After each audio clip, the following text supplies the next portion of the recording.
The Marshal ordered her to the noose at dawn, until a Comanche warrior burst through the crowd and roared, "Hang me, not her." Montana Territory. Spring of 1872. The town of Silverbrook huddled beneath a sky painted in shades of bruised purple and dying orange, the kind of dawn that promised nothing good. Wooden structures lined the muddy main street like crooked teeth, their windows dark and watching. In the center of town square, a gallows stood freshly built. The lumber still bleeding sap, the rope swaying in the cold morning wind that swept down from the mountains. They came in wagons and on horseback, settlers wrapped in wool coats and furs, their breath misting in the frigid air. Shopkeepers closed their doors early. Children were kept inside, though many pressed their faces against frosted window panes, eyes wide with the terrible curiosity of youth. The crowd gathered not in celebration, but in grim duty, summoned by the bell that had rung before sunrise, calling them to witness what Marshal Owen Pritchard called necessary justice. Virginia Stone, called Ginny by those who had known her before the accusations, stood on the platform with iron shackles binding her wrists. Her dress, once of fine blue calico, was torn at the hem and stained with the red clay of the jail cell floor. Her auburn hair, usually pinned neatly, hung loose and tangled around her shoulders. But her eyes, green as spring grass, held no tears. They blazed with something fiercer than fear, something that made the guards shift uncomfortably when they looked at her too long. Marshal Pritchard stood beside her, a man built like a bull, with a thick neck and hands that had broken more than one man's jaw in his years enforcing territorial law. He wore his badge polished to a mirror shine, his hat pulled low over eyes the color of winter ice.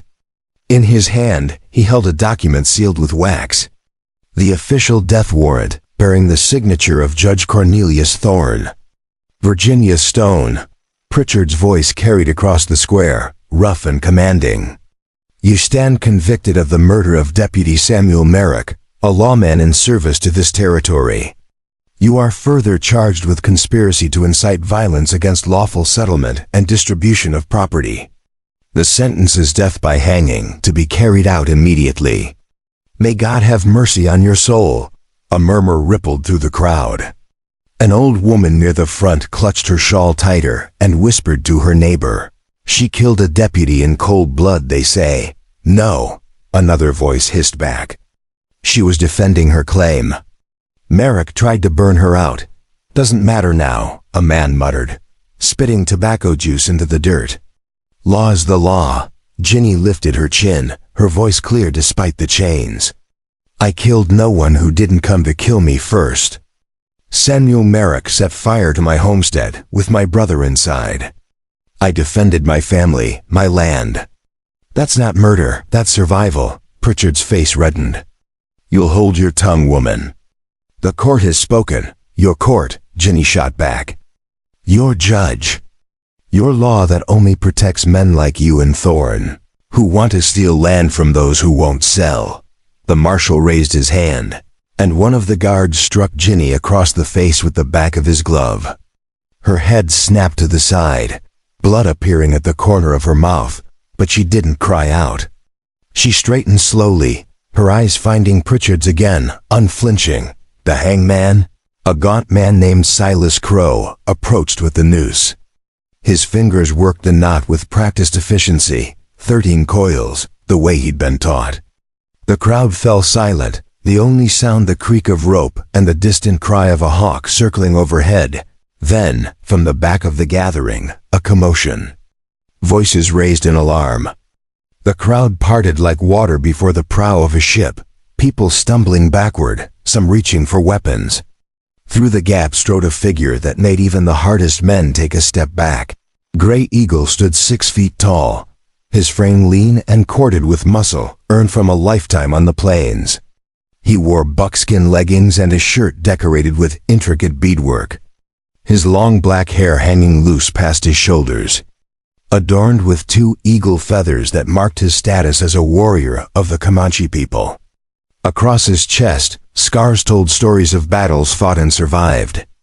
His face was angular, severe, with high cheekbones and eyes dark as obsidian that seemed to see straight through a man's lies. He carried no weapons, his hands empty and open. But every line of his body spoke of barely restrained violence, of a man who could kill with those bare hands if provoked. Around his neck hung a medicine bag on a leather cord, and on his left arm, a band of silver traded from Mexican merchants far to the south. The crowd erupted in shouts. "Indian!" Someone yelled. "Get back!" Another screamed. Several men drew pistols, though none dared point them directly at the warrior who walked with the confidence of a man who had faced death too many times to fear it now. Marshal Pritchard's hand went to his sidearm, but he didn't draw. Something in Gray Eagle's approach, the deliberate slowness of it, the lack of weapons, stayed his hand. "That's far enough," Pritchard barked. "This is white man's law. You got no business here." Gray Eagle stopped at the base of the gallows, his eyes moving from the Marshal to Ginny. And in that moment, something passed between them. A recognition that made Ginny's breath catch in her throat. She knew him. The crowd could see it in the way her shoulders straightened, the way her eyes widened. "I have business," Gray Eagle said, his English accented but clear, each word chosen with care. "This woman, you hang her for defending her home, for protecting her blood. Among my people, this is not crime. This is honor. Your people don't make the laws here." Pritchard snapped, though his voice had lost some of its certainty. The presence of this warrior, appearing from nowhere, had thrown the careful ceremony into chaos. Gray Eagle took another step forward, and this time several guns were cocked. The metallic clicks loud in the tense air. He ignored them, his gaze locked on the Marshal. "I know your laws. I know how white men take what is not theirs and call it justice.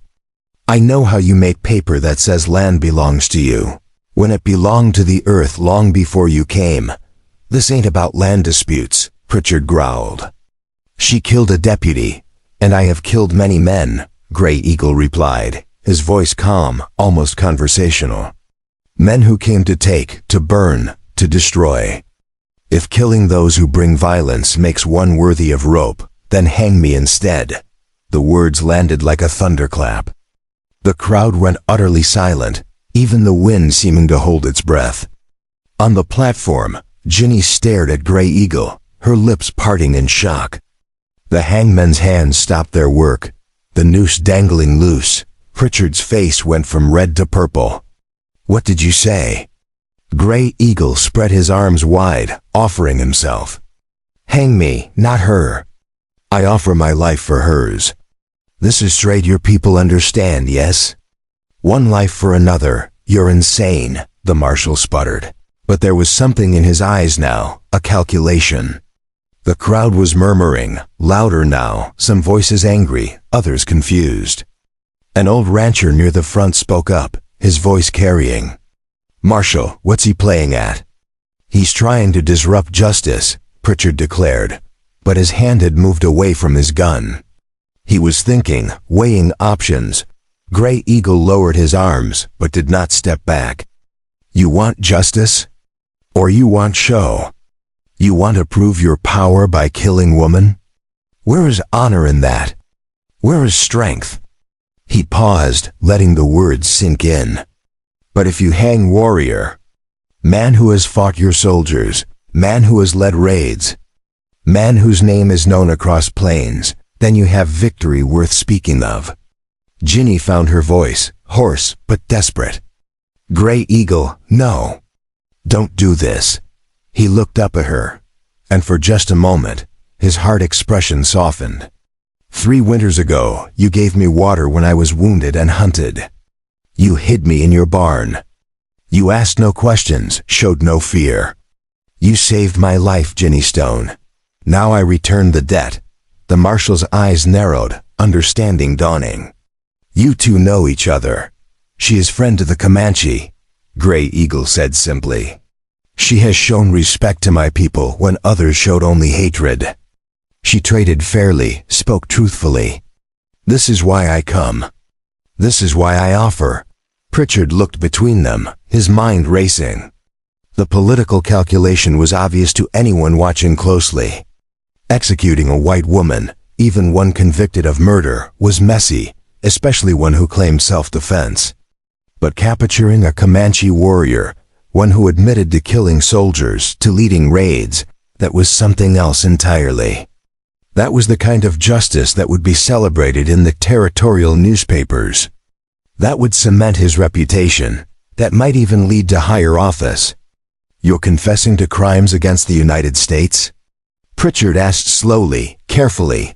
I confess to fighting for my people, for our land, for our right to exist, Gray Eagle replied. If this is crime in your eyes, then yes. I confess. The marshal turned to his deputies, 3 hard-faced men who had watched the exchange with growing interest. Take him into custody. No. Ginny screamed, straining against the guards who held her. Marshal, you can't do this. He's innocent of any crime against your law. He's just trying to save me. He just confessed to leading raids against settlers and soldiers, Pritchard said coldly. That makes him an outlaw and an enemy combatant. The woman's execution has stayed pending further investigation of her connection to hostile Indians. Take her back to the cell. As the deputies moved to surround Gray Eagle, he did not resist. He allowed them to bind his wrists with rope, to march him toward the jail. But as he passed the gallows platform where Ginny was being pulled away, their eyes met once more. Why? She whispered, tears finally breaking free, streaming down her cheeks. Why would you do this? Because some debts must be paid, he answered quietly. Because honor demands it. Because you showed me that not all white people are the same. And I will not let them hang the one who proved that truth. Then he was gone, surrounded by armed guards, marched toward the same cell that had held Ginny through the long night.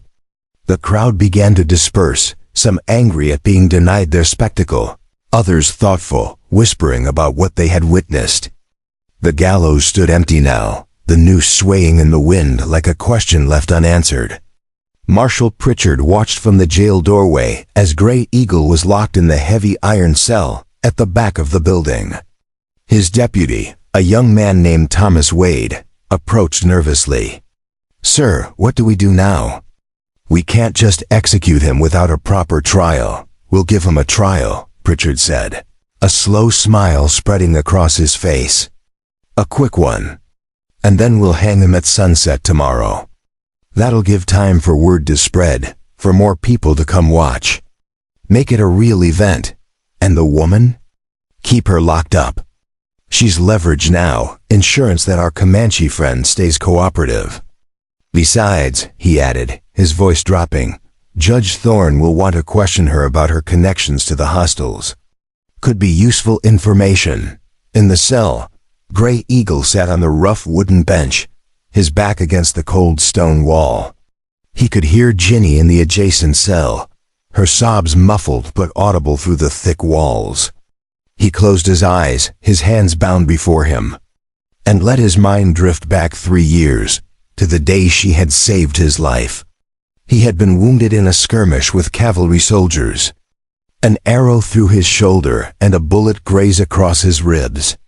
He'd ridden for 2 days, fevered and bleeding, before his horse collapsed near a small homestead. He'd crawled to the barn, meaning only to hide until he could travel again. But she had found him, this white woman with green eyes and steady hands. She could have turned him in, collected the bounty that was surely on his head. Instead, she'd brought water, clean cloth, even whiskey to pour over his wounds. She'd asked his name, and when he gave it, she'd repeated it carefully, getting the pronunciation right. For 3 days, she'd kept him hidden, brought him food, checked his bandages. When he was strong enough to travel, she'd given him her own horse, a fine mare that he'd ridden back to his people. Why do you help me? He'd asked on that last morning, genuinely puzzled. Because you're hurt, she'd answered simply. And because I don't believe every story I hear about the Comanche being savages. You're a man bleeding and far from home. That's enough reason.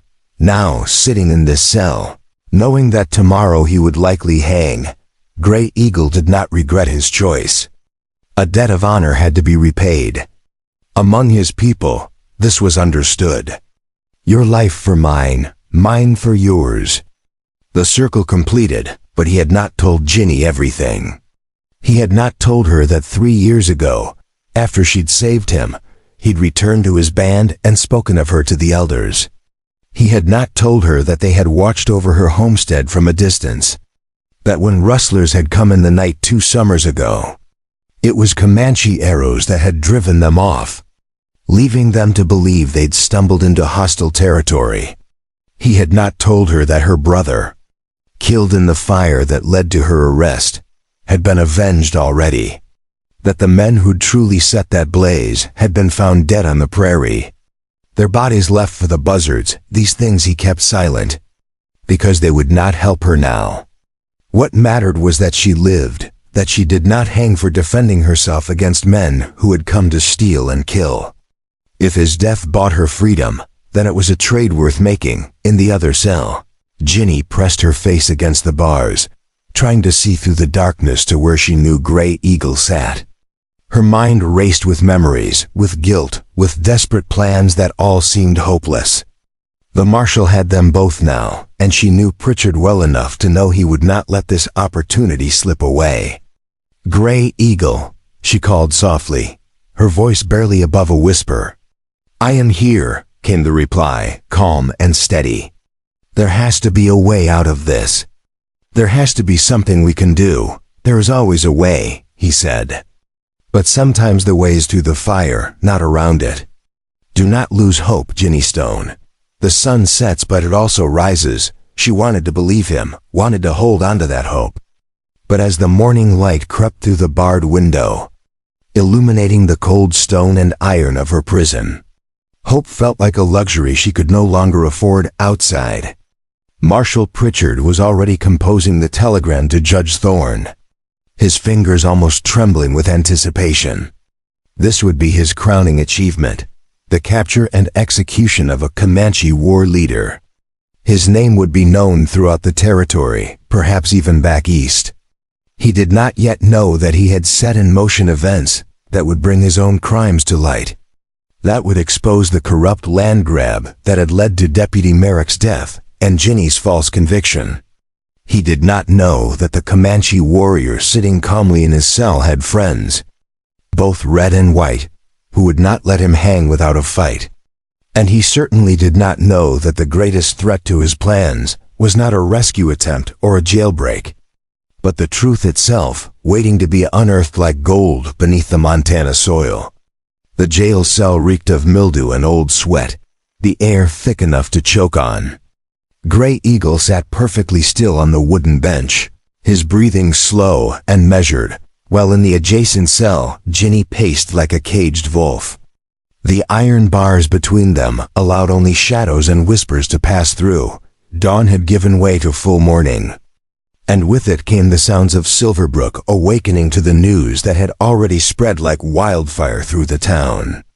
A Comanche warrior had surrendered himself for a white woman. The saloons buzzed with speculation. The general store became a hub of gossip, and children ran through the streets retelling the story, with each version growing more dramatic than the last.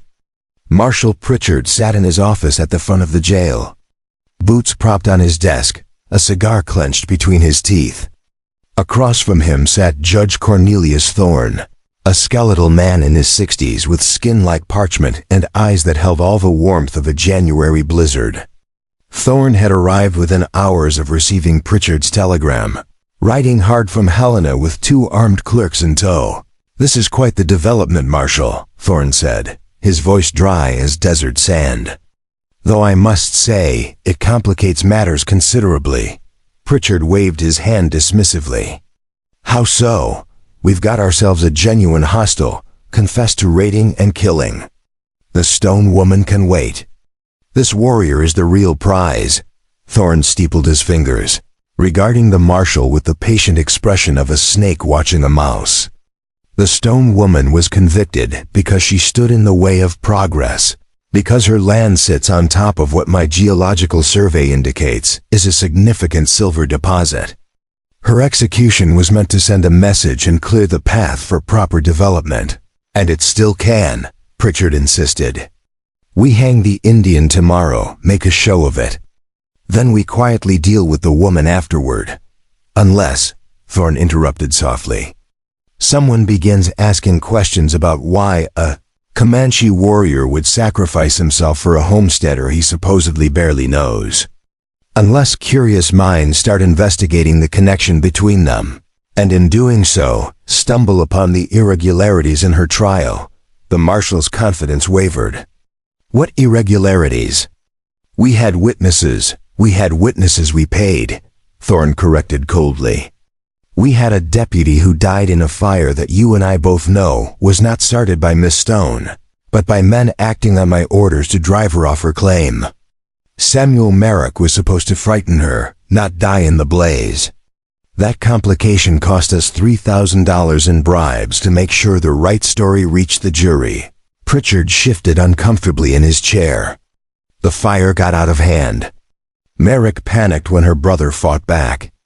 These things happen. These things, Thorne said with icy precision, create loose ends. And loose ends unravel entire operations.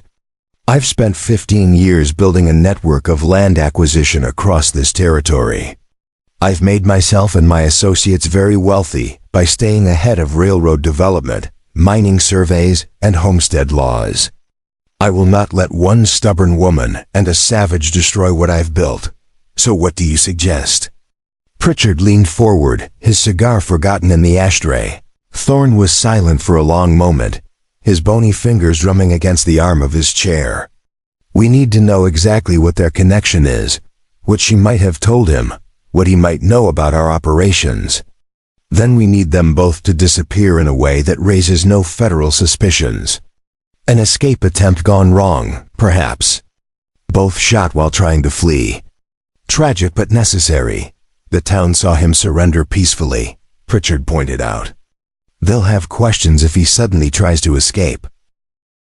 Then we manufacture the circumstances, Thorne replied. We plant weapons in his cell, claim he overpowered a guard. We make it look like the Stone Woman was part of a larger conspiracy with hostile Indians. By the time anyone questions the narrative, they'll both be buried and forgotten. In the back cells, Ginny had finally stopped pacing. She pressed her face against the bars, straining to hear the conversation happening in the front office. The words were muffled, but she caught enough fragments to make her blood run cold. Words like disappear and both dead and no witnesses drifted back to her like poison smoke. Gray Eagle, she whispered urgently. Can you hear what they're saying? Some words, he replied quietly from his cell. Enough to know they plan to kill us both. Make it appear we died trying to escape. Then we have to get out of here. Tonight, before they can execute their plan. Gray Eagle moved closer to the bars that separated their cells, his voice low and steady. Escape is not simple. There are 4 guards, all armed. The walls are stone 2 feet thick. The bars are iron forged by skilled smiths. Even if we could break free of these cells, the outer door is barred from outside. We would need help, tools, and most importantly, we would need somewhere to go. They would hunt us across the entire territory.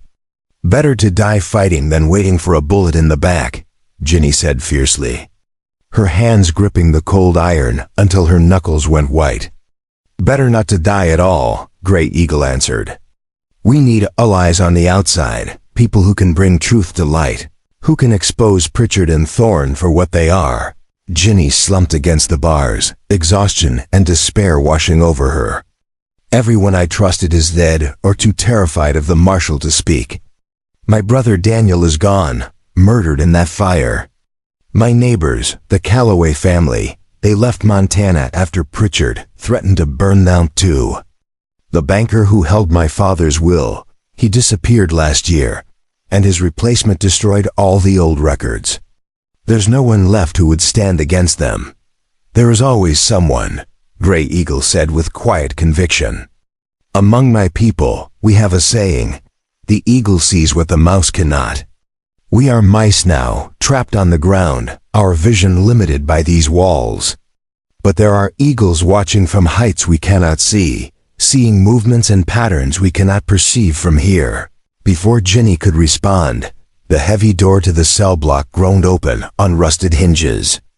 Deputy Thomas Wade entered carrying a wooden tray with 2 tin plates of food, beans and hardtack, and 2 tin cups of water that sloshed slightly as he walked. He was young, maybe 22 or 23, with sandy hair that fell across his forehead and a face that still held some softness, some uncertainty that the older lawmen had long since hammered out of themselves through years of violence and compromise. He approached Ginny's cell first, kneeling to slide the tray through the narrow slot at the bottom of the iron door. She didn't move to take it immediately, just stood there watching him with eyes that held both fury and calculation. "You should eat, Miss Stone," Wade said quietly, not quite meeting her gaze. "Going to be a long day and an even longer night. How do you sleep at night, Thomas?" Ginny asked, her voice sharp as broken glass. "Knowing you're helping murderers and thieves destroy innocent people. Does your conscience ever keep you awake, or have you buried it so deep you can't hear it screaming anymore?" Wade's jaw tightened, a muscle jumping beneath the skin. "You were convicted in a court of law, Miss Stone. Fair trial, jury of your peers. And that Indian admitted to raiding settlements and killing soldiers. I'm just doing my job, enforcing the law. I was convicted by a corrupt judge using witnesses who were paid to lie," Ginny interrupted, stepping closer to the bars. "And you know it, Thomas. I can see it in your eyes every time you look at me. You know Thorne is crooked. You know Pritchard murdered my brother and blamed me for defending myself. You know all of it, but you're too much of a coward to stand up and tell the truth." "That's enough," Wade snapped, but his voice lacked real authority. His hands trembled slightly as he moved to Grey Eagle's cell, sliding the second tray through the slot. Grey Eagle accepted the food with a respectful nod, his dark eyes studying the young deputy with an intensity that made Wade deeply uncomfortable. "You are called Thomas Wade," Grey Eagle said, his English carefully pronounced, each word deliberate. The deputy blinked in surprise, his hand freezing on the cell door. "How do you know my name?" "We've never met. I make it my business to know the names of all men who might have the power to kill me," Grey Eagle replied calmly. "But I know more than just your name. You are the son of Robert Wade, who traded horses with the Comanche people before the Great War came and divided our lands. He was a good man, a fair man. He respected our ways, learned our language, shared meals at our fires." Wade's surprise deepened into something like shock, his eyes widening. "You knew my father?" "That's impossible. He died 5 years ago. I was young. Perhaps 10 or 11 summers, when Robert Wade first came to our winter camp near the Red River," Grey Eagle continued, his voice taking on the cadence of memory. "He brought his son with him, a boy with yellow hair who was terrified of horses. The boy had been kicked when he was younger, and the fear had taken root in his heart like a poisonous seed. But your father was patient. He spent 3 days teaching you to approach horses properly, to speak to them gently, to let them smell your fear and learn you meant no harm. By the 4th day, you were riding, laughing like the wind itself had lifted you." Thomas Wade stood completely still, the tray forgotten in his hands. His eyes had gone distant, looking at something only he could see. "Nobody knows about that," he whispered. "I never told anyone in Silverbrook about those trips. After my father died, I wanted to forget that part of my life. Wanted to be accepted by men like Pritchard, who said my father was an Indian lover and a traitor to his own race." "Your father died with honor," Grey Eagle said firmly. "He died believing that white men and red men could live as brothers, sharing the land instead of spilling blood over it. He would not be proud to see his son wearing the badge of men like Pritchard and Thorne. Men who have no honor, no respect for life or truth or justice. Wade's face flushed deep red, anger and shame warring across his features. You don't know anything about it. You don't know what it's like trying to survive in a town where everyone knows your father was different, where they whisper about you behind your back. I had to prove myself, had to show them I wasn't soft like he was. Soft? Gray Eagle's voice carried an edge now, sharp as a blade. Your father faced down a grizzly bear with nothing but a knife to save a Comanche child who had wandered from camp. He rode through a blizzard to bring medicine to our elders when sickness came. He stood between angry settlers and our people more times than I can count, risking his own life to prevent bloodshed. That is not soft, Thomas Wade. That is strength. Real strength, not the false courage of men who hide behind badges and guns and unjust laws. I said that's enough. Wade's voice cracked as he spoke. He turned abruptly and walked toward the cell block door. His steps quick and unsteady. The seed has been planted. Gray Eagle called after him in Comanche, the words flowing like water. The question is whether you will let it grow, or continue to poison the soil where it tries to take root. Wade slammed the door behind him without responding. But both Gray Eagle and Ginny had seen the tears glistening in his eyes. Ginny waited until the deputy's footsteps faded completely before speaking. Why did you do that? All you did was make him angry. He could make things worse for us. No, Gray Eagle said thoughtfully, returning to his bench and finally beginning to eat the meager food. I planted a seed of doubt, of memory, of honor. His father's spirit still lives in him, buried beneath fear and the need to belong. Sometimes a seed is all you need. Before we jump back in, tell us where you're tuning in from, and if this story touches you, make sure you're subscribed, because tomorrow I've saved something extra special for you. Plant it in the right soil, give it time to take root, and wait for the rain that will make it grow. The afternoon dragged on with agonizing slowness.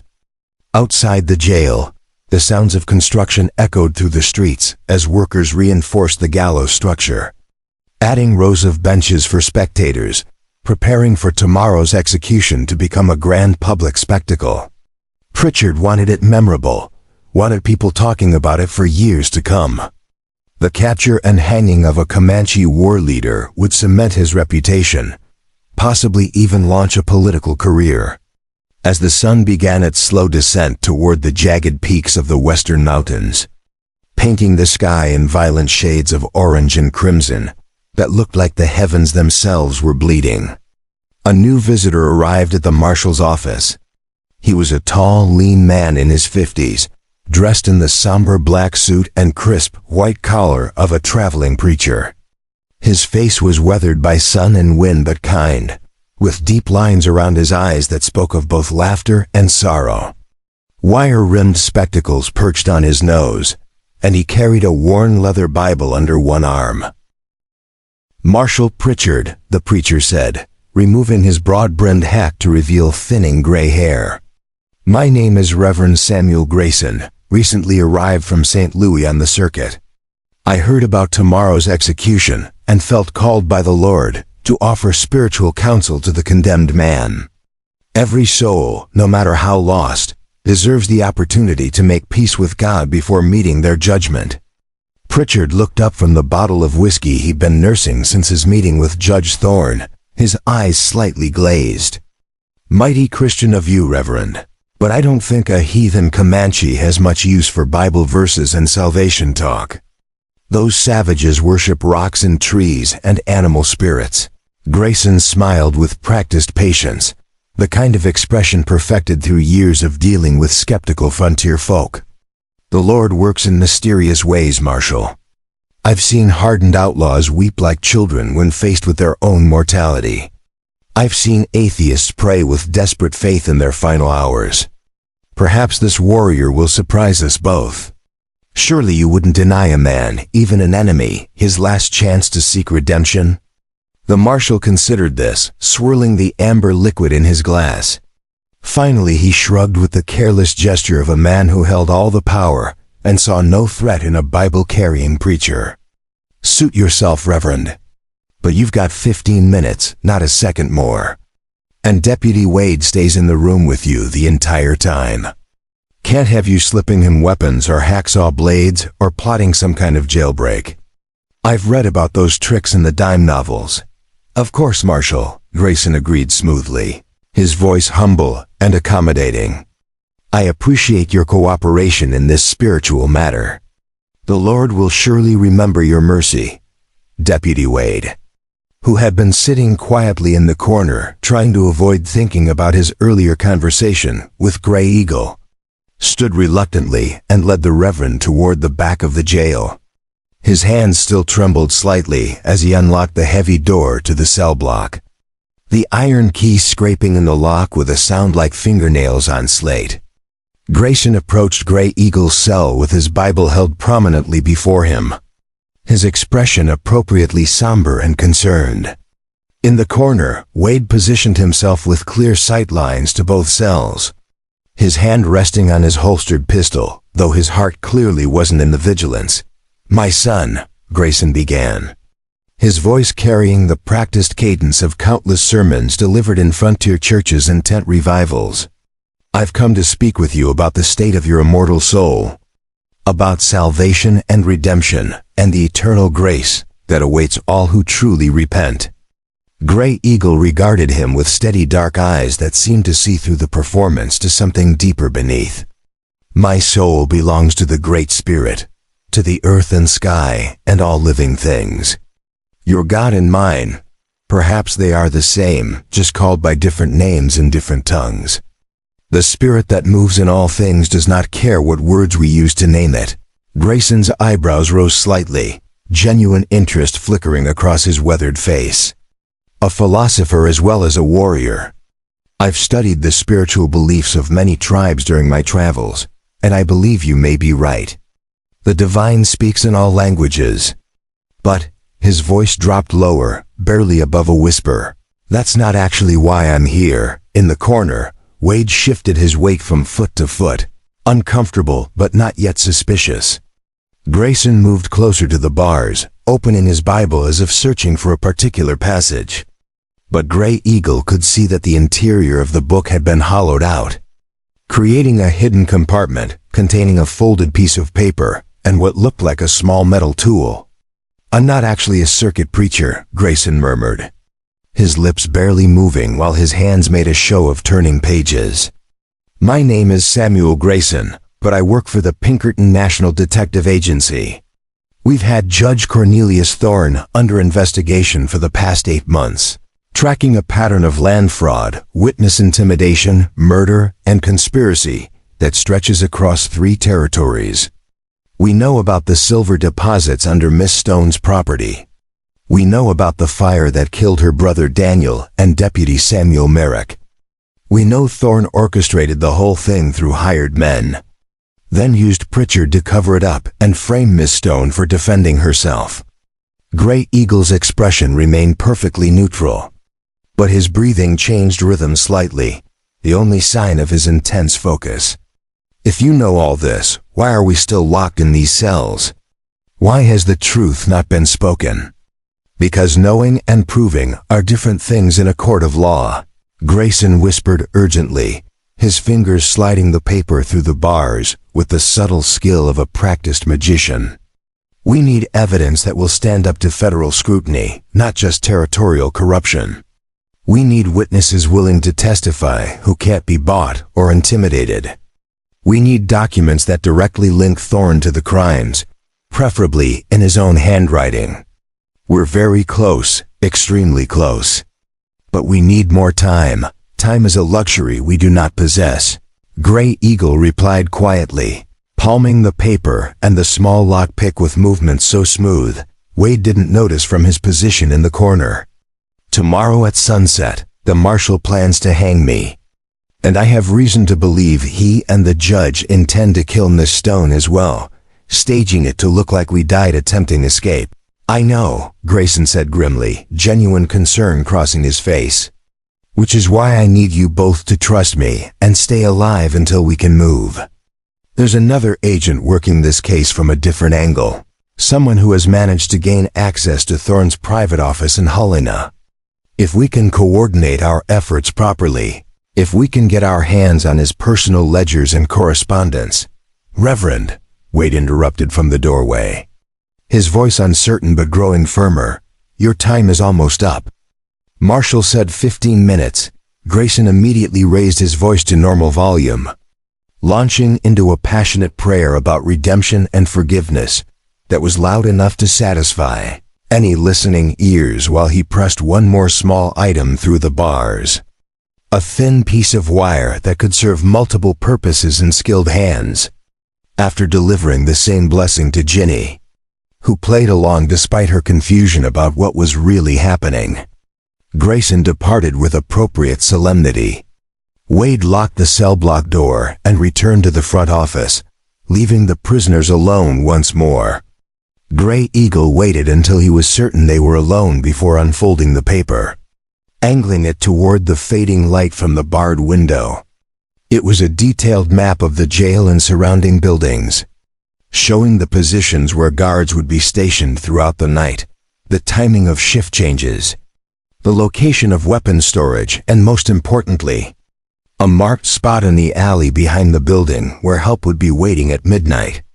At the bottom of the map, written in careful script, was a single line that made Gray Eagle's heart beat faster. Be ready to move when you hear the sign of the hawk. Trust is earned in action, not words. Gray Eagle committed every detail of the map to memory with the trained precision of a warrior who had survived by reading terrain and understanding tactical positions. Then he methodically tore the paper into tiny fragments no larger than his thumbnail, scattering them beneath the wooden bench where they would be lost among the accumulated debris and dust of years. He moved silently to the bars closest to Ginny's cell, his voice barely a whisper. "Ginny Stone, I'm here," she replied immediately, moving to press against the bars that separated them. What did that preacher really want? I could tell something else was happening. He is not what he seems, Gray Eagle said carefully. He works for an agency that investigates crimes across many territories. They have been watching Thorne, gathering evidence of his corruption. Help is coming tonight, but we must be ready to move the moment opportunity presents itself. Can you fight if it becomes necessary? Can you run hard and fast without hesitation? She almost laughed at the question, a sound that held no humor but considerable steel. I killed a man who tried to burn me alive in my own home. Gray Eagle, I fought off 3 of Pritchard's hired thugs before they finally overpowered me. Yes, I can fight. And I'll run straight through hell itself if it means getting free and exposing the truth about what they did to my family. Good, he said with quiet approval. Because before this night is finished, we will need every bit of strength, courage, and determination we possess. The Marshal and Judge, they have decided we are too dangerous to keep alive. They plan to manufacture an escape attempt, then shoot us both and claim we were killed resisting capture. The preacher, this detective, he is working to expose them, but we cannot simply wait in hope. We must be prepared to act. How do you know we can trust him? Ginny asked, voicing the fear that gnawed at both of them. How do we know this isn't another trap, another way for Pritchard to justify killing us? Gray Eagle was silent for a moment, considering the question with the seriousness it deserved. We cannot trust anyone completely in this world of lies and corruption, he finally said. But we have no other options that lead to life instead of death. We can sit here passively and accept whatever fate they have planned for us, or we can fight for the chance to survive, to expose the truth, to seek justice for those who have been murdered and silenced. I have lived my entire life making difficult choices with incomplete information. I choose to fight, because that is what warriors do. We fight until breath leaves our bodies. As full darkness settled over Silverbrook like a suffocating blanket, the jail grew quiet except for the occasional footsteps of guards changing positions and the distant sounds of the town preparing for tomorrow's spectacle. 2 guards remained on duty inside the building, both stationed near the front entrance, playing cards and drinking coffee heavily laced with whiskey to stay alert through the long night watch. In their cells, Grey Eagle and Ginny waited with the patient intensity of predators, every sense alert for the signal that had been promised. Grey Eagle had hidden the lockpick and wire in the seam of his buckskin shirt, ready to be deployed the instant opportunity arose.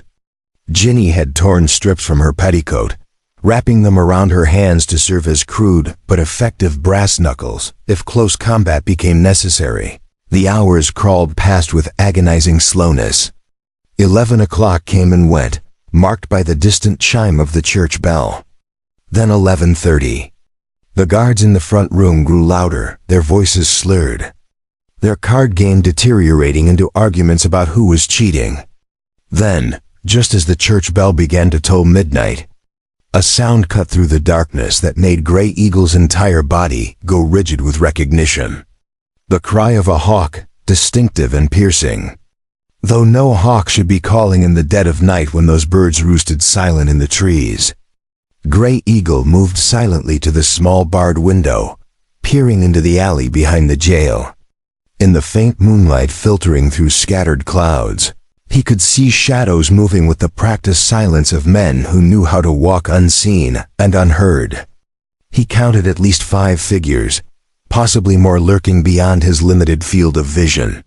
One of the shadows looked up toward his window, and in that brief moment when moonlight touched the man's face, Grey Eagle felt his heart surge with hope and recognition.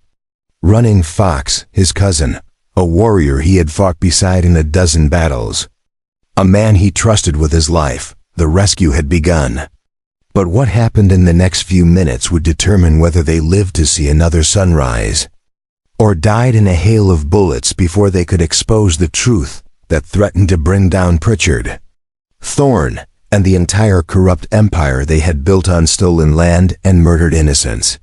The lockpick felt impossibly small between Grey Eagle's fingers as he worked the mechanism with movements so precise they seemed almost ceremonial. Outside, the hawk's cry came again, this time answered by what sounded like an owl, the coordinated signals of men who had hunted together across vast distances. In the front room, the guards' card game had devolved into drunken laughter, their attention completely absorbed by whiskey and wagering. The first tumbler clicked with a sound that seemed deafening to Grey Eagle's heightened senses, though in reality it was barely audible. He paused, listening intently for any change in the guards' behavior, any indication they had heard. Nothing, just more cursing and the slap of cards on wood. He continued working, his breathing controlled, his hands steady despite the urgency screaming through his veins. In the adjacent cell, Ginny pressed herself against the bars, watching the corridor with fierce concentration. She had wrapped more strips of fabric around her knuckles, preparing herself for violence she knew was coming. Her heart hammered against her ribs, but her jaw was set with determination that had been forged in fire and loss. The second tumbler yielded after what felt like an eternity, but was perhaps only 30 seconds. Grey Eagle withdrew the pick and tested the door with gentle pressure. It swung open with the faintest whisper of rusted hinges. He was free of his cell, but Ginny remained locked, and the outer door to the cell block was still barred from the outside. "Can you open mine?" Ginny whispered urgently. Grey Eagle moved to her cell door, already working the lock with movements that had become more confident. This mechanism was slightly different, tighter, but his fingers adapted quickly. The first tumbler resisted stubbornly, and precious seconds ticked away while sweat beaded on his forehead, despite the cell's chill. Outside, Running Fox and his warriors had reached the exterior wall. Through the window, Grey Eagle could see them working at the iron bars with tools that gleamed dully in the moonlight. They were using a technique the Comanche had learned from Mexican prisoners years ago, wrapping the bars with wet leather strips that would contract as they dried, creating enormous pressure that could eventually crack even iron from its moorings. But there was no time for such patient methods tonight. One of the warriors produced what looked like a small crowbar. wedging it between the bars and the stone frame. Applying steady pressure while another warrior muffled the sound with a thick blanket pressed against the metal. The lock on Ginny's cell finally surrendered with a click that sounded like a gunshot in the silence. Gray Eagle pulled the door open and Ginny emerged, her eyes blazing with an intensity that reminded him of cornered mountain lions he had faced in his youth. Together they moved to the outer door of the cell block. Knowing this would be the most dangerous moment, through the gap beneath the door, Gray Eagle could see lamplight from the front office and hear the guards more clearly now. Their conversation had turned ugly, one accusing the other of marking cards, voices rising in alcohol-fueled anger. This was the distraction they needed. Gray Eagle positioned himself beside the door while Ginny took the opposite side. He had retrieved a loose stone from the cell floor, approximately the size of his fist and heavy enough to be a weapon. Ginny held a wooden slat she had pried from her cot's frame, the end sharpened to a point using the rough stone wall. The window bars gave way with a grinding screech of tortured metal. Both prisoners froze, expecting shouts of alarm, but the guards in front were now actively fighting, their argument having escalated to shoving and threats. Perfect timing, or perhaps Running Fox had orchestrated the distraction somehow. Running Fox's face appeared at the window opening, his features painted with the black and red patterns of a warrior on a dangerous mission. He spoke in rapid Comanche, his voice barely above a whisper. "The outer door is barred with iron. We cannot break it quietly. You must open it from inside, but there are 2 guards between you and freedom. How many warriors do you have?"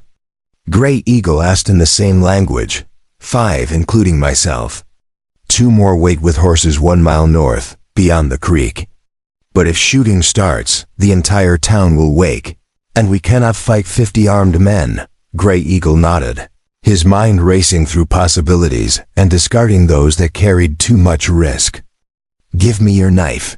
Running Fox hesitated only a moment before passing a long hunting knife through the window bars, handle first. The blade was worn from years of use but sharp enough to split hair. Gray Eagle tested its weight, finding it familiar and comforting. "When we open the door, be ready to move fast," Gray Eagle said.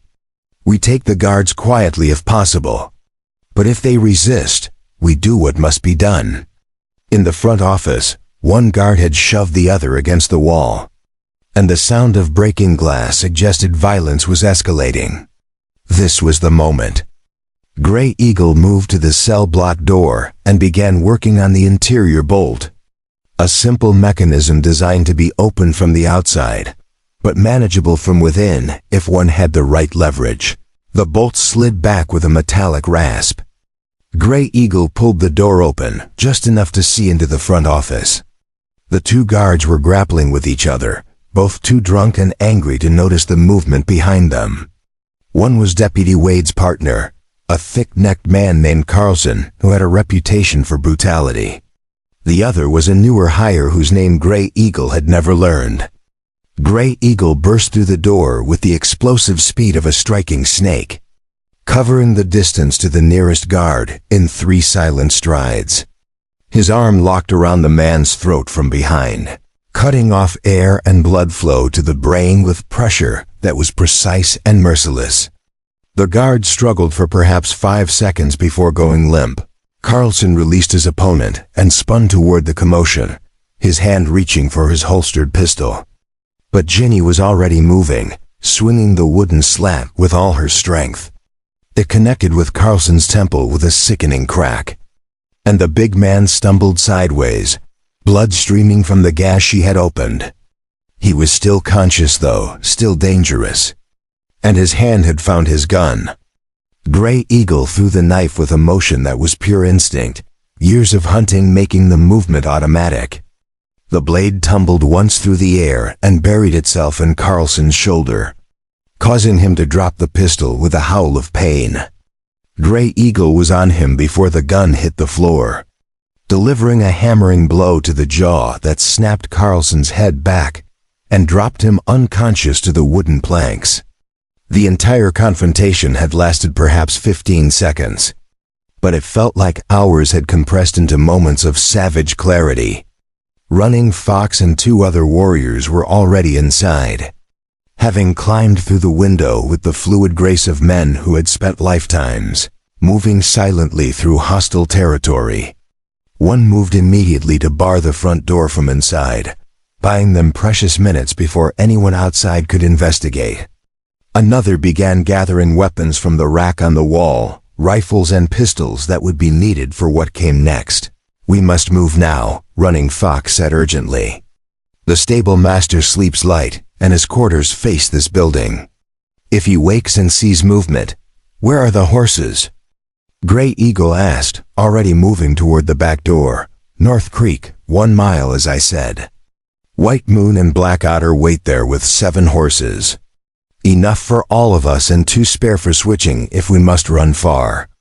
Ginny grabbed one of the rifles from the rack, checking its load with practiced efficiency that spoke of frontier life where every woman learned to shoot.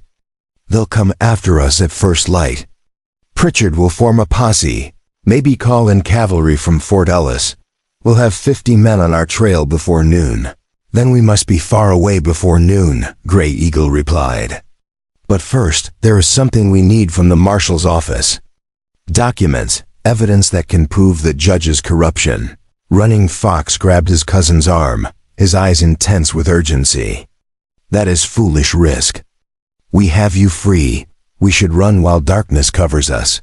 "No," Ginny interrupted, her voice hard as iron. "Gray Eagle is right. If we just run, we're fugitives forever, hunted like animals. But if we can take proof of Thorne's crimes, documents that show the land fraud, the paid witnesses, the conspiracy to murder, then we have a chance to fight this legally, to clear our names and bring them to justice." "Where would these documents be?" one of the other warriors asked, a young man with a scar across his cheek who carried a Spencer repeating rifle. "The Marshal keeps a safe in his office," Ginny said. "I saw it when they first arrested me. Thorne was here then, and I watched him put papers inside. Ledgers and letters he didn't want anyone else to see." Gray Eagle moved quickly to the unconscious Marshal's body, searching through Pritchard's pockets until he found a key ring with perhaps a dozen keys of various sizes. "One of these should open it. But we must be quick and silent." The safe was a heavy iron box set into the wall behind Pritchard's desk, painted black and bearing the name of a St. Louis manufacturer. Gray Eagle tried keys methodically, knowing that speed born of panic would only waste time. The 4th key turned the lock with a satisfying click. Inside were stacks of documents, more than they could possibly carry. Gray Eagle's eyes scanned quickly, his reading of English still imperfect, but sufficient to recognize important words.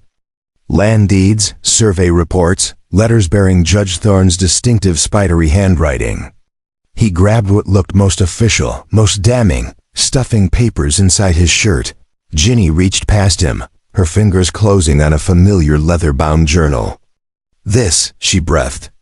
"This was my father's surveying journal. He documented the silver deposits on our land, recorded everything.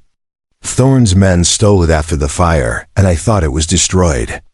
This proves our claim, proves we had legitimate ownership." "Take it," Gray Eagle said, still sorting through documents with rapid efficiency. His hand closed on a ledger labeled Land Acquisitions, 1870 to 1872, and he recognized immediately this was important. The pages contained names, dates, amounts of money paid, all in Thorne's own hand. This was evidence that could hang a judge. Running Fox appeared in the doorway, his expression urgent. "Someone is coming. I hear boots on the boardwalk outside. 2 men at least." Gray Eagle slammed the safe closed and pocketed the key, hoping to delay discovery of the theft. The warriors moved with coordinated precision born of fighting together, taking positions on either side of the front door, weapons ready but held low. Ginny crouched behind the desk, her rifle trained on the entrance. Voices drifted through the door, muffled but recognizable. One belonged to Deputy Thomas Wade, returning from his rounds. The other was unfamiliar, probably one of the night watchmen who patrolled the town's perimeter. "Something feels wrong," Wade was saying, his voice troubled. "The jail is too quiet, and I swear I heard breaking glass a few minutes ago." "You're just nervous about tomorrow's hanging," the watchman replied dismissively. "Carlson and Davies are probably drinking again, playing cards to pass the time. You know how they get." The door handle began to turn. Gray Eagle made a split-second decision and moved with blinding speed, yanking the door open just as Wade was pushing from outside. The deputy stumbled forward, off balance, directly into Gray Eagle's waiting grasp. "Do not shout," Gray Eagle said quietly. Preparing and narrating this story took us a lot of time, so if you are enjoying it, subscribe to our channel. It means a lot to us now. Back to the story. His knife pressed against Wade's throat with just enough pressure to make the threat absolutely clear. "Do not reach for your weapon. Just breathe and listen." The night watchman had jumped back in alarm, his hand going for his pistol, but Running Fox already had his rifle leveled. "Your friend dies if you draw that gun," Running Fox said in heavily accented but clear English. "Put hands up, slow," the watchman complied, his face pale in the lamplight. He was an older man, maybe 60, with a potbelly and trembling hands that suggested he was not accustomed to genuine violence. Wade's eyes darted around the room, taking in the unconscious guards, the ransacked safe, the armed warriors. His gaze finally settled on Ginny, who had emerged from behind the desk with her rifle still ready. "Miss Stone," he said quietly, "you're making a terrible mistake. If you run, they'll hunt you forever. They'll never stop. They were going to kill us anyway," Ginny replied, her voice steady. "Stage an escape attempt and shoot us both. At least this way we have a fighting chance." Wade's eyes widened slightly, and Gray Eagle saw recognition there, a confirmation that Ginny's words matched something Wade had heard or suspected. "The marshal and judge," Wade whispered. "I heard them talking earlier, but I didn't think they actually meant." "They meant it," Gray Eagle interrupted. "Your masters are murderers and thieves who hide behind badges and legal papers. You know this in your heart, Thomas Wade. Your father would be ashamed to see you serving such men." Wade's face contorted with emotion, anger and shame, and something that might have been relief warring across his features. "What do you want me to do?" he asked quietly. The question hung in the air, surprising everyone. Running Fox exchanged glances with Gray Eagle, uncertainty flickering across his painted features. This was not how such confrontations typically unfolded. "Do nothing," Gray Eagle said finally. "We will tie you and this man, make it look like you were overpowered. When they find you in the morning, you tell them we had help from outside, many warriors. You fought bravely but were outnumbered. Your reputation remains intact, and you do not have to choose between conscience and survival. And in return?" Wade asked, though his tone suggested he already knew. "In return, you remember what your father taught you about honor and truth," Ginny said softly. "When the time comes when they try to hunt us down and spin lies about savage Indians and murderous outlaws, you remember what you know. That Thorne is corrupt, that my trial was a fraud, that innocent people have died because of their greed. You remember, and when you get the chance, you tell the truth." Wade stared at her for a long moment, then slowly nodded. "All right. Tie me up and make it look convincing. But Miss Stone, you should know that Thorne has sent telegrams to every fort and marshal office within 200 miles. By dawn tomorrow, there will be soldiers and posses forming from 5 different directions. You won't make it to the border. We do not run for the border," Gray Eagle said. "We run toward truth and justice, wherever that path leads." They bound both men with rope from the storage closet, tight enough to be convincing, but not so tight as to cause real harm. Wade positioned himself to look like he had fought hard before being overwhelmed. The older watchman was simply relieved to be alive and offered no resistance. As they prepared to leave through the back door, Wade called out one more time. "Gray Eagle, wait." The warrior turned back, his hand already on the door handle. "There's a man in Helena," Wade said urgently. "A federal prosecutor named Andrew Blackwood, who has been trying to investigate Thorne for months, but he can't get witnesses willing to testify. If you can reach him, if you can give him those documents you stole, he might be able to help. His office is above the First National Bank on Main Street. Why are you telling us this?" Running Fox demanded suspiciously. Wade met Gray Eagle's eyes, and in that moment something passed between them, an understanding that transcended the divide of race and circumstance. "Because my father would have helped you," Wade said simply. "And I'm tired of being ashamed of who I've become." They left through the back door and into the alley where the remaining warriors waited with weapons ready. The night was still dark, perhaps 2 hours before dawn, and the town slept on in ignorance of what had just transpired. But soon the sun would rise, and with it would come pursuit and violence and a reckoning that had been building for years. The run north toward the creek where the horses waited was conducted in absolute silence. 7 figures moving like shadows through the darkness. Ginny kept pace despite wearing a dress completely unsuited for such movement, her determination overriding physical discomfort. The documents were distributed among them so that if some were captured, others might escape with the evidence. They reached the creek just as the eastern horizon began to show the first faint hints of gray. White Moon and Black Otter had the horses ready, 7 strong animals that had been stolen from a cavalry remount station 3 weeks earlier. The beasts were fresh and eager, sensing the tension in their handlers. Gray Eagle helped Ginny mount, and she settled into the saddle with the ease of someone who had grown up riding. "Where do we go?" she asked. "Helena is 2 days' hard ride, and they'll expect us to head that direction. We go to the sacred places first," Gray Eagle said, swinging onto his own mount. "To the canyons and caves where my people have hidden from pursuers for generations. We rest the horses, study the documents we have taken, make plans. Then, when they have spread their search wide looking for us in all the obvious places, we slip through their net and ride for Helena." Running Fox brought his horse alongside Gray Eagle's, his expression troubled. "Cousin, you know this is dangerous beyond measure. We risk not just ourselves but our entire band.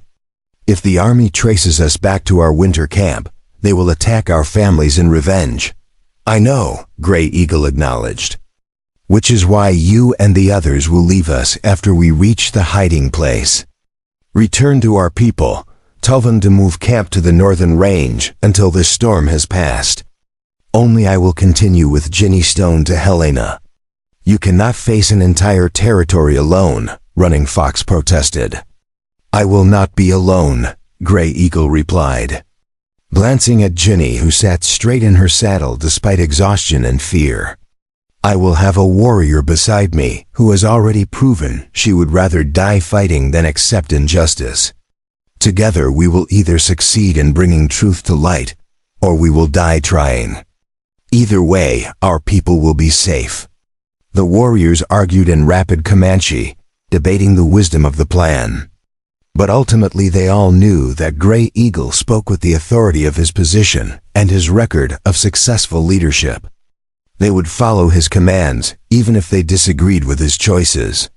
As they rode north, with the stars still bright overhead and dawn approaching like an army on the horizon, Ginny found herself riding beside Gray Eagle at the head of their small column. "Why are you really doing this?" she asked quietly. "You could have stayed hidden, stayed safe with your people. Instead you walked into certain death to save me. Now you're risking everything to help me clear my name and expose Thorne's corruption. I saved your life once, 3 years ago, but surely that debt has been repaid 10 times over by now."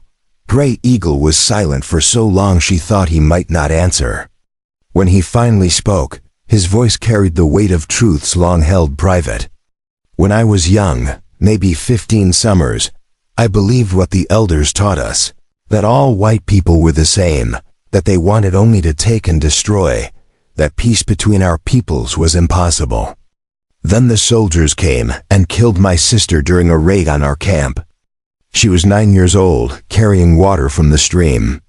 They shot her because she ran instead of surrendering, because to them she was not a child but a hostile Indian to be eliminated. He paused, his hands tightening on the reins. I hated all whites after that. Everyone I saw, I imagined my sister's blood on their hands. I fought in many battles, killed many soldiers and settlers, told myself I was avenging her. Then 3 years ago, I stumbled into your barn, wounded and hunted, and you could have let me die or turned me over to the authorities. Instead, you showed me kindness without asking anything in return. You proved that not all white people are the same, just as not all Comanche are the same. Not all men are warriors and not all women are weak. Ginny listened in silence, understanding dawning. You gave me back something I had lost, Gray Eagle continued. Hope that maybe, someday, our peoples could find a way to live without killing each other. Hope that there are still good people in this world worth fighting for, worth protecting. When I heard you were to hang for defending yourself against the same kind of evil that killed my sister, I knew I had to act. Because if I let good people die without fighting for them, then I am no better than the killers I claim to oppose. The sky continued its slow brightening, stars fading one by one as morning approached. Behind them, the town of Silverbrook would soon wake to chaos and outrage. Ahead lay danger and uncertainty and the slim possibility of justice. But in this moment, riding through the darkness with warriors at their backs and truth clutched in their hands, both Ginny and Gray Eagle felt something they had not experienced in far too long. Hope. The canyon walls rose like the ribcage of some ancient stone giant. Red rock streaked with black where water had carved its path over countless centuries. Gray Eagle led their group deeper into the labyrinth of passages and caves that had sheltered his people during times of war and persecution. The horses picked their way carefully over loose scree, their hooves making soft clicking sounds that echoed strangely in the enclosed space. They had ridden hard through the remainder of the night and into the early morning, putting nearly 40 miles between themselves and Silverbrook before Gray Eagle finally called a halt. The sun was now high overhead, baking the rocks until they shimmered with heat. But here in the shade of the canyon the temperature remained bearable. Running Fox dismounted first, immediately moving to check the surrounding terrain with the practiced eye of a warrior who had survived by never assuming safety. The other Comanche warriors spread out in a defensive perimeter, while White Moon began tending to the horses, checking their legs for injuries and loosening the saddle cinches to let them breathe. Ginny slid from her saddle with movements that were stiff and pained. She had not ridden this hard in years, and every muscle in her body screamed protest. Her dress was torn and filthy, her face streaked with dust and sweat, but her eyes remained sharp and determined. She carried her father's journal clutched against her chest like a sacred object. Gray Eagle led her to a shallow cave carved into the canyon wall, its entrance partially hidden by a massive boulder that had fallen from above generations ago. Inside, the space opened into a chamber large enough for 12 people, with a natural chimney that would disperse smoke from a fire without giving away their position. Ancient paintings decorated the walls, handprints and animal figures left by Gray Eagle's ancestors. We rest here for a few hours, Gray Eagle said, kneeling to arrange kindling for a small fire. The horses need water and recovery time. We need to examine the documents we took and plan our next moves carefully. Ginny sank down onto a flat rock, her body finally giving in to exhaustion. How long before they find us? Pritchard will have trackers, maybe scouts from the fort who know this territory. They will find our trail eventually, Gray Eagle acknowledged, striking sparks from flint into the dry grass he had gathered. But this canyon system extends for many miles in multiple directions. We entered from the east but can exit to the north, south, or west. They must split their forces to cover all possibilities, which makes them weaker. And there are places within these canyons where 10 men could hold off 100. Narrow passages where horses cannot pass. Dead ends that look like pathways. Running Fox returned from his scouting, his expression cautiously optimistic. No signs of pursuit yet, but there's dust rising to the south, maybe 10 miles distant. Could be a patrol, could be ranchers. We should assume they are hunting us. How many riders? Gray Eagle asked, carefully feeding small twigs into his growing flame. Hard to say with certainty. The dust cloud suggests perhaps 20 horses, moving fast but not organized like cavalry. Probably a civilian posse led by the Marshal, 20 men against their group of 7 warriors and 1 woman. The numbers were not impossible, especially given the defensive advantages of the canyon, but a prolonged fight would end badly even if they won the initial encounter. More men would come, and eventually they would be overwhelmed. Black Otter, the youngest of the warriors, spoke up from his position near the cave entrance. We should ambush them in the narrow pass we rode through earlier. Kill them all, leave no witnesses to report our direction. Then we have time to disappear completely. No, Ginny said sharply, surprising the young warrior with her vehemence. We're not murderers. That's what Thorne and Pritchard do. Kill anyone who stands in their way. If we start killing posses and lawmen, even corrupt ones, we lose any moral authority we might have. We become exactly what they claim we are, savages and outlaws. Black Otter bristled at her words. Those men come to kill us. You would let them live so they can hunt us down and hang us? I would avoid them, outrun them, outsmart them, Ginny replied firmly. But I won't ambush and slaughter them just because it's convenient. We need to be better than our enemies, not the same as them. Gray Eagle held up his hand, forestalling further argument. Ginny Stone speaks wisdom. If we kill a posse, even one led by corrupt men, the territorial government will have no choice but to send the army in force. They will hunt not just us but all Comanche in this region, use our actions as justification for another campaign of extermination. We avoid conflict when possible, fight only when cornered. And always remember that our true weapon is not bullets but truth. He pulled the documents from inside his shirt, spreading them carefully on a flat stone near the fire. The ledger he had taken from Pritchard's safe was thick, its pages filled with cramped handwriting that detailed financial transactions going back more than 2 years. Ginny moved closer, her fatigue forgotten as she began to read. Listen to this, she said, her finger tracing down a column of entries. March 15, 1870. Payment to Samuel Merrick, $50 for testimony regarding Westwood property dispute. April 3rd. Payment to Judge Morrison in Silver City, $200 for favorable ruling on land transfer. May 12th. Payment to Surveyor Harold Finch, $100 for altered boundary documentation. She flipped through more pages, her anger growing with each revelation. It's all here, every bribe, every payoff, every piece of the conspiracy. Thorne has been systematically stealing land across the entire territory, paying off witnesses and officials, manipulating surveys and court rulings. There must be 30 different properties listed here, including mine. Gray Eagle leaned over to examine the entries more closely. His English reading was functional but slow, so Ginny translated the more complex passages. One entry in particular caught both their attention. August 7, 1871. Payment to fire crew, $300 for removal of obstacles on Westwood property. Disposal complete, no survivors expected. Ginny's hands began to tremble as she read those words. That's the date of the fire that killed my brother.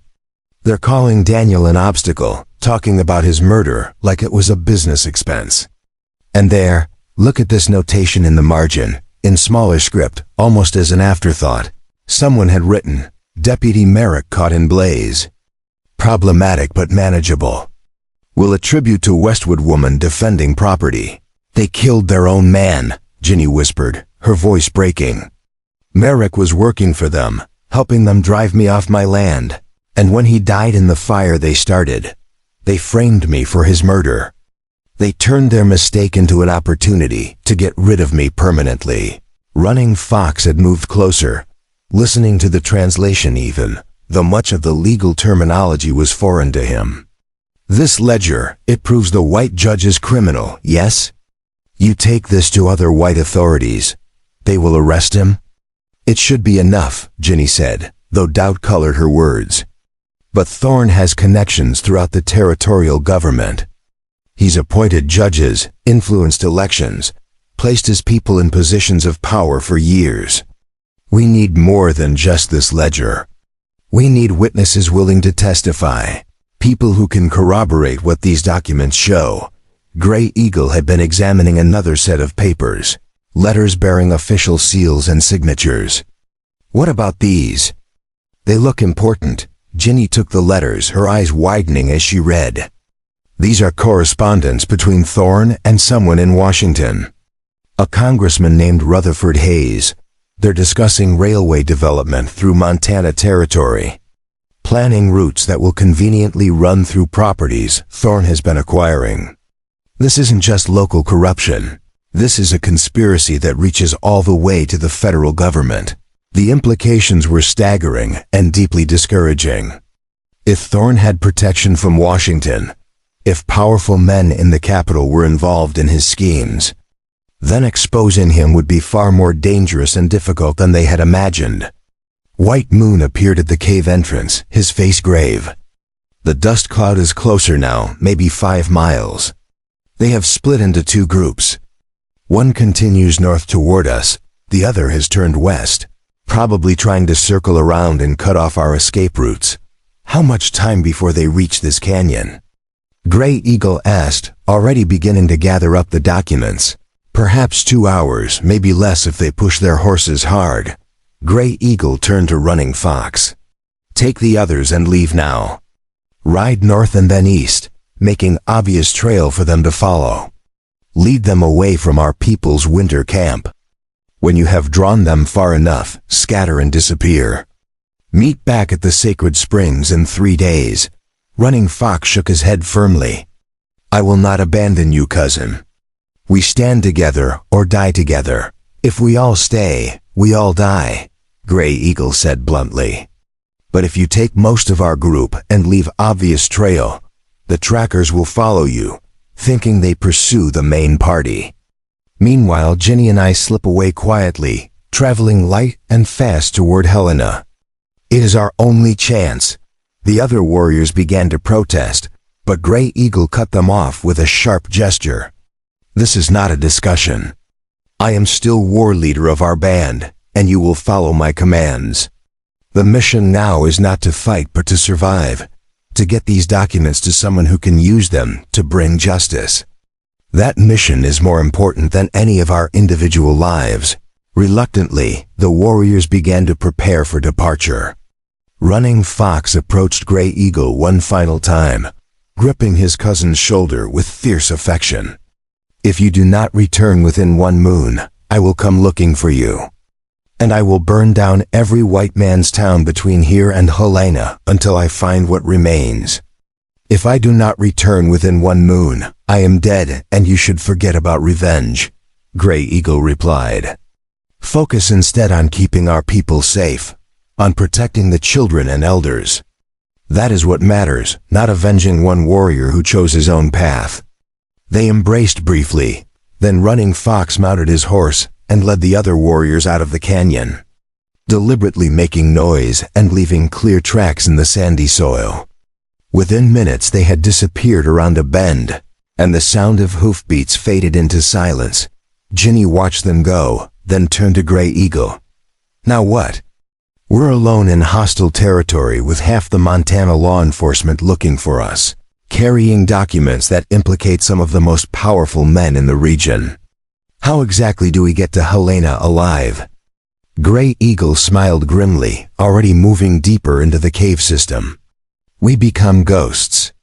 We travel at night, hide during day.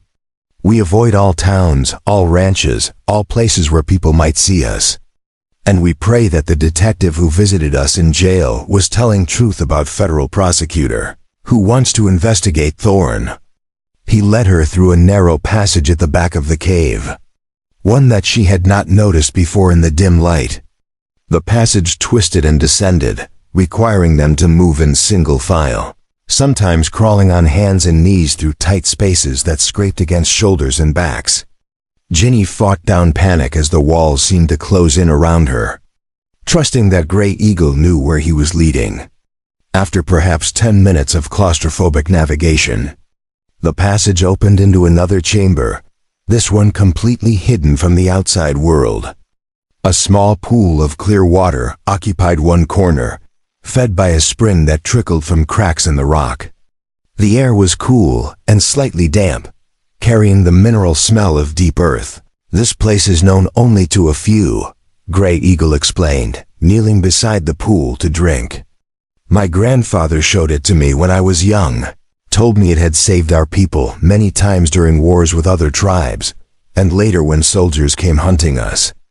We can rest here safely until nightfall, then begin our journey to Helena." Ginny collapsed beside the pool, her body finally giving in to the accumulated stress and exhaustion of the past 2 days. She had been sentenced to hang, saved by Grey Eagle's sacrifice, imprisoned, escaped, and ridden 40 miles through the night while being pursued by armed men who wanted her dead. The enormity of it all crashed over her like a wave, and for the first time since her arrest, she allowed herself to break down. Tears came hard and fast, racking sobs that shook her entire frame. She wept for her murdered brother, for her stolen land, for the life she had built that had been destroyed by greed and corruption. She wept for Grey Eagle, who had sacrificed everything to save her. She wept for the impossible situation they now found themselves in, fugitives with almost no hope of survival. Grey Eagle sat quietly beside her, not touching her but present, a solid and reassuring presence in the darkness. He had seen warriors break after battle, had held dying friends who cried for their mothers, had learned that sometimes the bravest thing a person could do was acknowledge their fear and pain rather than pretending strength they did not feel. When Ginny's sobs finally subsided into hiccuping breaths, she wiped her face with the tattered sleeve of her dress. "I'm sorry," she whispered. "I should be stronger than this." "You are strong," Grey Eagle said firmly. "You have endured things that would break most people, and you continue fighting. Tears are not weakness. They are proof you are human, that you still care about things worth caring for. The day you stop feeling pain is the day you should worry." She managed a weak smile. "Where did a Comanche warrior learn such wisdom?" "From my grandmother," he replied. "She lived through many wars, lost many people she loved. She taught me that true strength is not refusing to bend, but rather bending without breaking, like the willow tree in strong wind. The oak stands rigid and proud, but the willow survives the storm." They sat in comfortable silence for a while, drinking from the pool and eating some of the dried meat and pemmican that Grey Eagle carried in a pouch at his belt. Outside, the sun continued its arc across the sky, and somewhere in the canyons above them, armed men searched for their trail as the afternoon wore on. Ginny pulled out her father's journal, handling it with reverent care. She had not had time to examine it thoroughly during their flight, but now in the quiet safety of the hidden chamber, she opened it and began to read. Her father's familiar handwriting brought fresh tears to her eyes. But these were different, born of love and memory rather than grief. He had documented everything about their property with meticulous detail, the boundaries he had surveyed himself, the water sources he had mapped, the mineral deposits he had discovered. And there, on a page dated just 2 weeks before the fire that killed him, she found an entry that made her breath catch. "Today I was approached by representatives of Judge Cornelius Thorne, offering to purchase my property for $500, which is perhaps 1/10 its actual value given the silver deposits I have located. I refused, as I intend to work this claim myself and leave it to my children Daniel and Virginia as their inheritance. The men were not pleased with my refusal and made veiled threats about accidents that happened to stubborn homesteaders. I have decided to file this journal with the land office in Helena as official record of my claim and documentation of any attempts to intimidate or defraud me. Ginny looked up from the page, her heart racing. Gray Eagle, my father filed a copy of this journal with the Helena land office. If we can get there, if we can access those records, we have corroboration for everything in Thorne's ledger. We have my father's own words describing the threats and attempted bribery. That is good news, Gray Eagle agreed. But it also means we must definitely reach Helena, must survive long enough to present all this evidence together.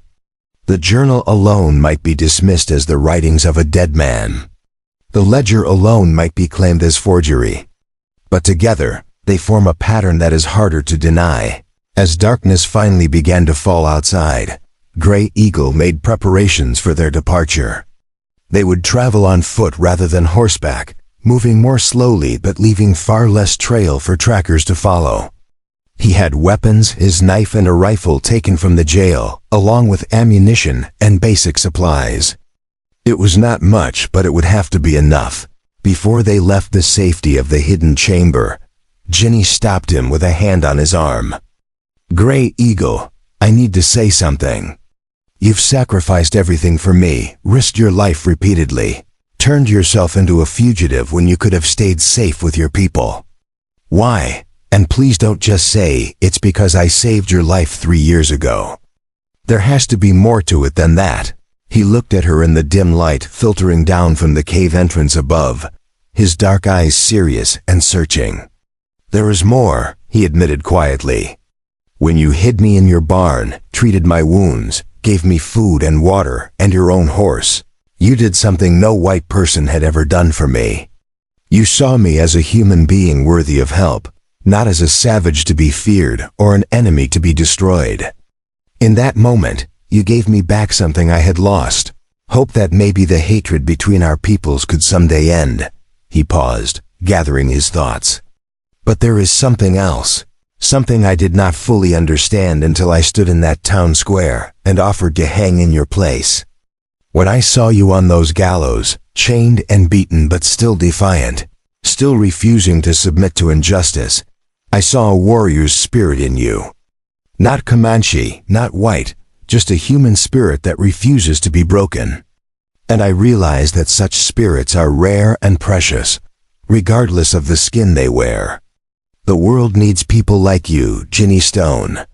People who will stand for what is right, even when it costs them everything.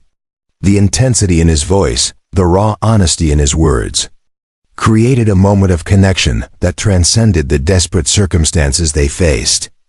Ginny felt something shift inside her, a recognition that went beyond gratitude or friendship into territory she was not quite ready to name. We should go, she said softly, breaking the moment before it could become something more complicated. We have a long walk ahead of us. They emerged from the hidden chamber as the last light was fading from the sky, the stars beginning to appear overhead like distant fires. The canyon was silent except for the occasional cry of a night bird and the whisper of wind through the rocks. Somewhere out there, men with guns were searching for them. But for now they were ghosts moving through the darkness, carrying truth that could bring down an empire of corruption. The journey to Helena would take them at least 3 days on foot. Probably more if they had to avoid patrols and populated areas.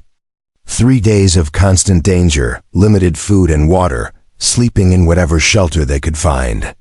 3 days that would determine whether justice could triumph over power, whether truth could overcome lies. But as they began walking north under the star-filled sky, both Ginny and Gray Eagle felt something that had been absent for far too long. Not certainty of success, but the peace that comes from knowing you are fighting for something worth the sacrifice. Walking a path that, win or lose, is the right path to walk. Helena rose from the valley floor like a promise carved from wood and stone, its buildings climbing the hillsides in terraced rows that glowed golden in the late afternoon sun. Church spires reached toward the sky, and the sound of hammers and saws spoke of a town still growing. Ginny and Gray Eagle watched from a ridge overlooking the territorial capital, their bodies exhausted from 3 days of walking through wilderness, hiding from patrols, and surviving on what little game Gray Eagle could catch. The journey had taken its toll on both of them. Ginny's dress was barely recognizable, torn and stained until it looked more like rags than clothing. Her feet were wrapped in strips of buckskin Gray Eagle had fashioned to replace her destroyed shoes. Her face was sunburned and scratched from pushing through brush, but her eyes remained fierce with determination. Gray Eagle looked no better. His buckskin shirt bore new tears, and a shallow knife wound on his arm from a too-close encounter with a patrol 2 nights ago had been crudely bandaged with moss and plant fibers. His long hair was matted with dust and sweat, and exhaustion showed in the tightness around his eyes. But he still moved with the grace of a predator, still scanned their surroundings with the vigilance that had kept them alive. "We cannot simply walk into town," Gray Eagle said quietly, studying the streets below through the fading light. "I am too obviously Comanche, and you look like a fugitive. We will be arrested before we reach this prosecutor's office." Ginny nodded, her mind already working through possibilities. "We need help, someone who can get a message to Andrew Blackwood without drawing attention. Someone who won't immediately turn us over to the authorities." She thought for a moment, then her face brightened slightly. There was a woman, Sarah Chun, who ran a boarding house near the Chinese Quarter. She helped me once when I came to file my father's claim at the land office. She's not afraid of authority, and she has no love for Judge Thorne. He tried to force her off her property 2 years ago using the same tactics he used on me. "You trust her?" Gray Eagle asked. "As much as I can trust anyone right now," Ginny admitted. "But we don't have many options. We're running out of time and strength. If we don't act soon, we'll be too weak to run if things go wrong." They waited until full darkness had settled over the town before making their move. Gray Eagle left his rifle hidden in the rocks, knowing that carrying such a weapon through Helena's streets would draw immediate attention. He kept only his knife, concealed beneath what remained of his shirt. Ginny carried the precious documents wrapped in oilcloth and tucked inside her bodice. They approached the town from the east, using the Chinese Quarter as cover. This part of Helena was less watched, less patrolled, home to immigrants who kept to themselves and asked few questions. The narrow alleys between buildings provided shadows and concealment. As they made their way toward the boarding house, Ginny remembered. Sarah Chun's establishment stood at the corner of 2 dirt streets. A 2-story wooden structure with a wide porch and paper lanterns hanging from the eaves. Light glowed from several windows, and the smell of cooking food made both their stomachs clench with hunger they had been trying to ignore. Ginny approached the back door and knocked quietly, a specific pattern she remembered from her previous visit.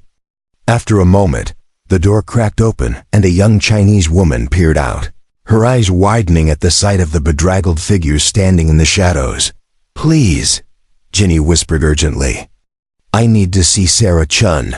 Tell her Virginia Stone is here and needs help desperately." The young woman hesitated only a moment before nodding and disappearing back inside.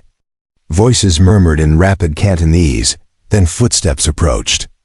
The door opened wider to reveal a woman in her 40s with iron gray hair pulled back in a severe bun and eyes that missed nothing. Sarah Chun took in Ginny's appearance and Gray Eagle's presence with a single sweeping glance, her expression revealing nothing. "Virginia Stone, I heard you were hanged in Silverbrook 3 days ago." Obviously the reports were exaggerated, Ginny replied with a weak attempt at humor.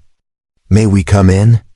We have information that could bring down Judge Thorne, but we need help getting it to the right people."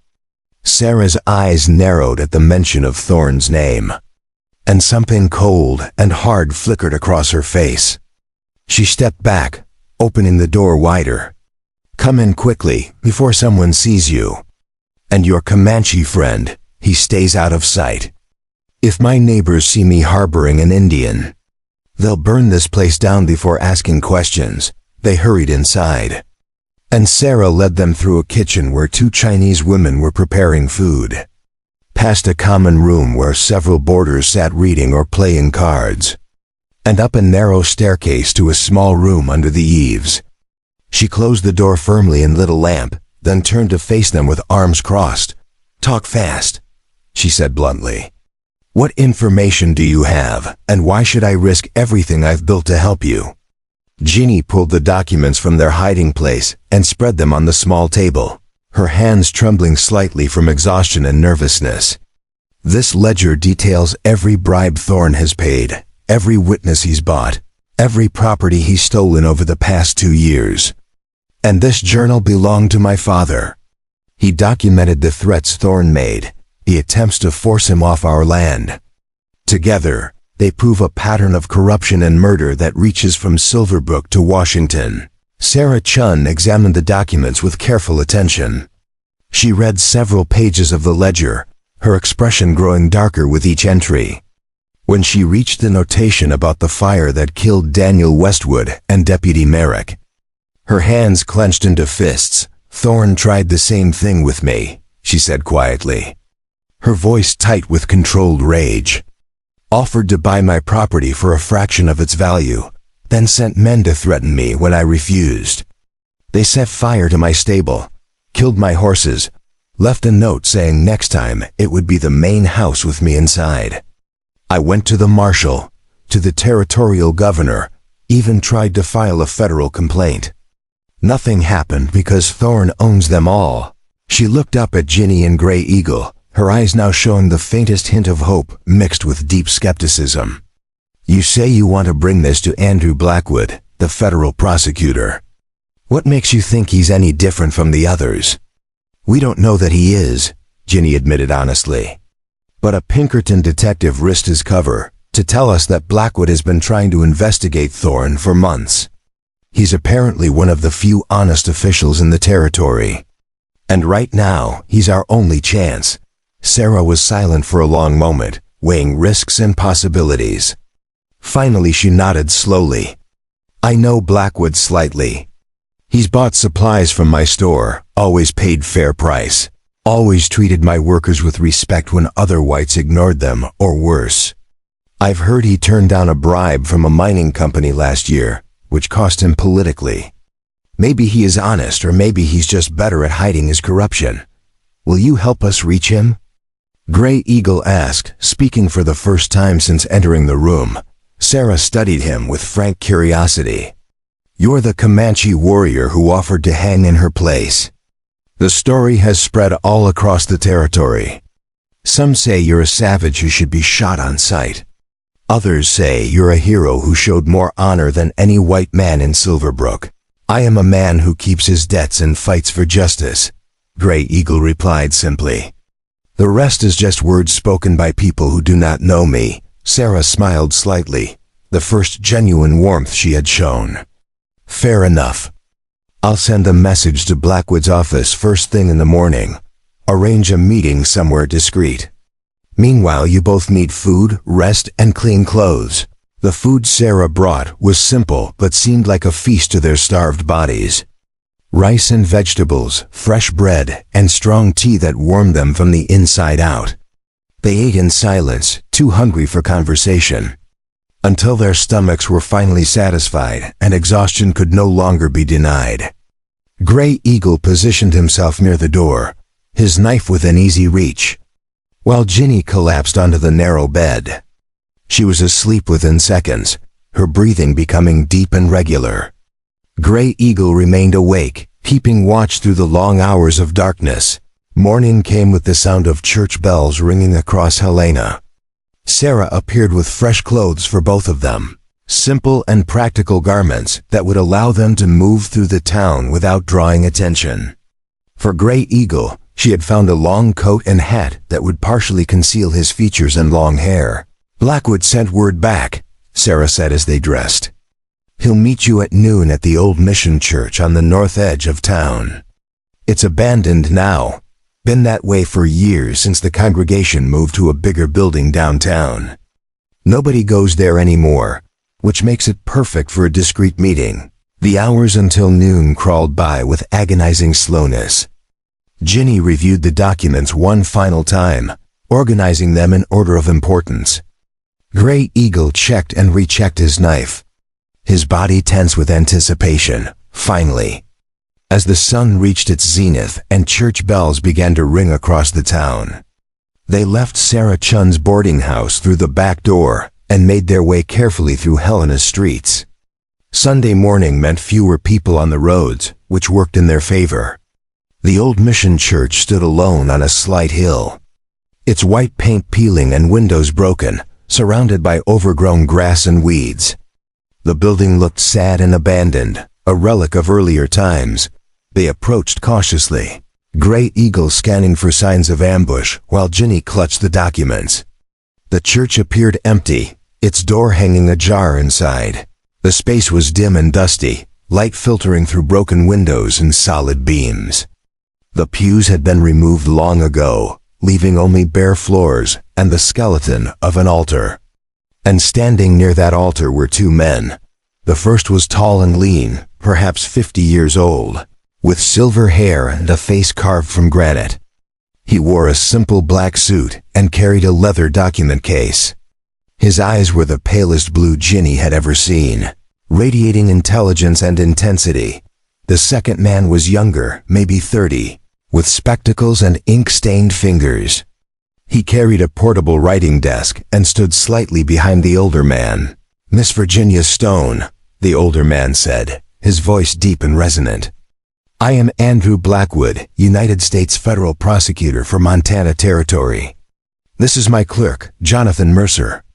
We are here, as promised, to examine whatever evidence you claim to have against Judge Cornelius Thorne." Ginny stepped forward, her legs trembling slightly. "Mr. Blackwood, I have documented proof of systematic corruption, bribery, land fraud, and conspiracy to commit murder. But before I hand over anything, I need to know that you're genuinely committed to bringing Thorne to justice." Blackwood's stern expression softened slightly. "Miss Stone, I have spent the last 8 months of my life investigating Judge Thorne, following threads of corruption that lead from frontier homesteads to the halls of Congress in Washington. I have been threatened, offered bribes, told by my own superiors to drop the investigation. I have persisted because I took an oath to uphold the law and pursue justice, and I meant that oath." There was something in his voice, a conviction that rang true. Ginny looked at Gray Eagle, who had positioned himself near the door. He met her gaze and gave a slight nod. She unwrapped the documents and handed them to Blackwood, who immediately began examining them with focused attention. His clerk moved closer with the portable desk, ready to take notes. For several minutes, the only sound was the rustle of turning pages and the scratch of pen on paper. Blackwood's expression grew darker as he read through Thorne's ledger. When he reached the entries about the Westwood fire and Deputy Merrick's death, he stopped and looked up at Ginny. "This is Judge Thorne's handwriting. I've seen enough of his correspondence to recognize it. And these entries directly implicate him in conspiracy to commit murder and obstruction of justice." "There's more," Ginny said, pulling out her father's journal. "My father documented everything that happened before he was killed. He described the threats Thorne made, the attempts to force him off our land. And he filed a copy of this journal with the Helena Land Office as official record." Blackwood took the journal with something approaching reverence. He read several pages, his jaw tightening with each new revelation. Finally, he closed the book and looked directly at Ginny. "Miss Stone, what you've brought me today is enough to indict Judge Thorne on multiple federal charges.